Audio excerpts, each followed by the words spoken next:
The moment before. It's not exactly what you think. Hey everyone, I'm Matthew Cornwell with Get Taped here in Atlanta, Georgia, one of Atlanta's original audition taping services, which I co-own with my amazingly talented, beautiful wife and best friend, Brooke. And now on to our topic. The moment before. So this topic has two interpretations, and I'll cover them both. The first one is probably what you're thinking of, which is in regards to your performance. You must have done the work to figure out what is the previous moment of your character before the scene starts. If you enter the scene, then what happened just before you arrived? Did you get good news? Did you get bad news? Did you just eat a burrito and you're not sure if your breath stinks? Ugh. And when you do arrive into the scene, is everything as expected? Is this a new environment? Is there an interesting smell? Are there more people than you expected to be in this room, or less people? Really get in touch with all 5 of your senses as you explore that moment before. And on the flip side, if you are starting on camera, you still need to ask yourself questions about what was happening before the scene started.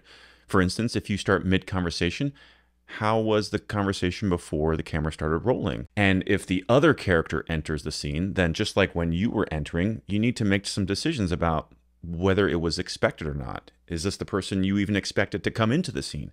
And if this was a scheduled meeting, are they on time or are they late? Did they walk in with an energy you weren't expecting?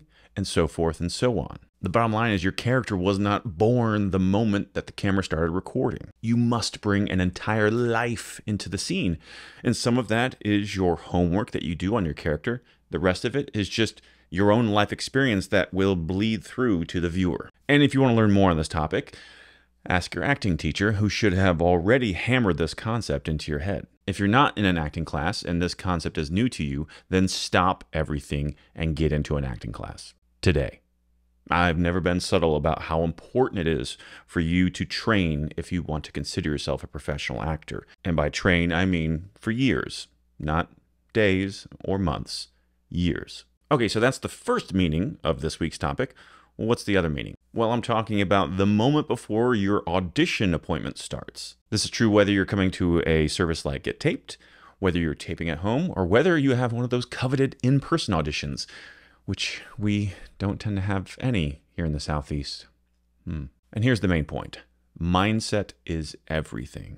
And speaking of, it was never more apparent to Brooke or myself than when we took 2 workshops from a group called the Performer's Mindset, which is owned and operated by the amazing Joe Town, which we will link in the show notes below. Joe and his fantastic staff opened my eyes to my own process, or lack thereof, and how much it can benefit me if I'm intentional about that process before, during, and after my audition. And again, I'm not talking about what happens between action and cut. I'm talking about all the stuff that goes through your head before you even arrive at your audition appointment. For instance, did you leave enough time to get to your audition?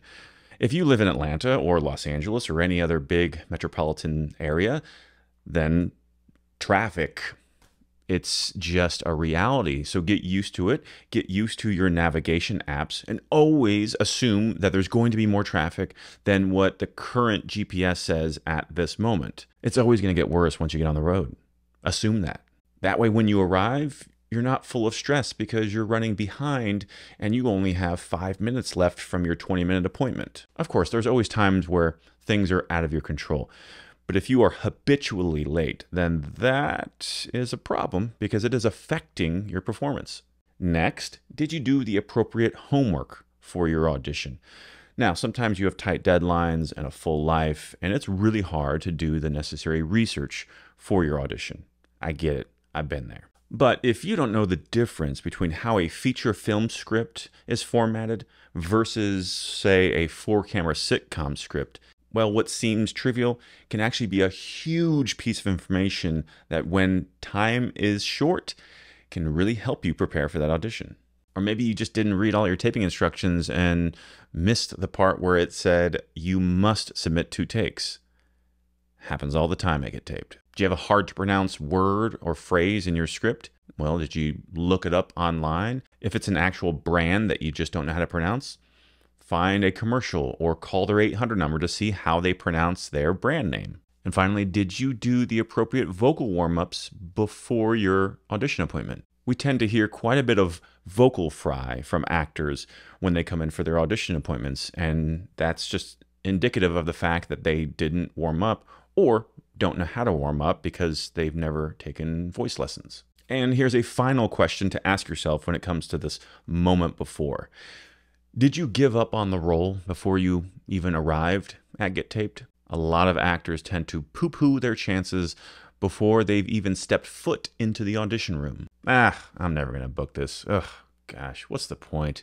Oh, this is audition number 35 for this show, so whatever. Listen, I get it. I've done that myself, but do you think that increases your chances of success? Think of it this way. What happens if you always do that before every audition, whether it's at home, in person, or at a taping service, and then you finally get that booking? Hooray! But if you were always so negative in your own mindset before the audition, then you shouldn't be surprised that as you walk from your trailer to set, you start to feel that imposter syndrome creep in. Because that's the way you've been practicing. You've been telling yourself that it's pointless, that I will never book this, that blah, blah, blah, negative, negative, negative. So of course, now that you are in the space of actually performing in front of the camera on set, well, that narrative is going to start playing in your mind as you walk that walk from base camp to set. Practice how you play. Here's the bottom line. If you have an audition this week, congrats. You have been asked to set aside time to play. When we were kids, we begged to go to the park or to have more playtime. And now that we're adults, we can make those decisions on our own. And yet, how many of us choose not to play? Even though we've chosen the one profession that requires a curious, playful mentality. So see what happens when you approach your next audition with curiosity instead of cynicism, optimism instead of pessimism, thankfulness instead of bitterness. But just a warning, you may actually like it. You may even not hate it so much when you watch your performance back. Gasp. And if you have some thoughts on your own mindset and how that does play into your preparation for better or for worse, drop a comment below. That's it for now. Thanks for watching, and we'll see you on set.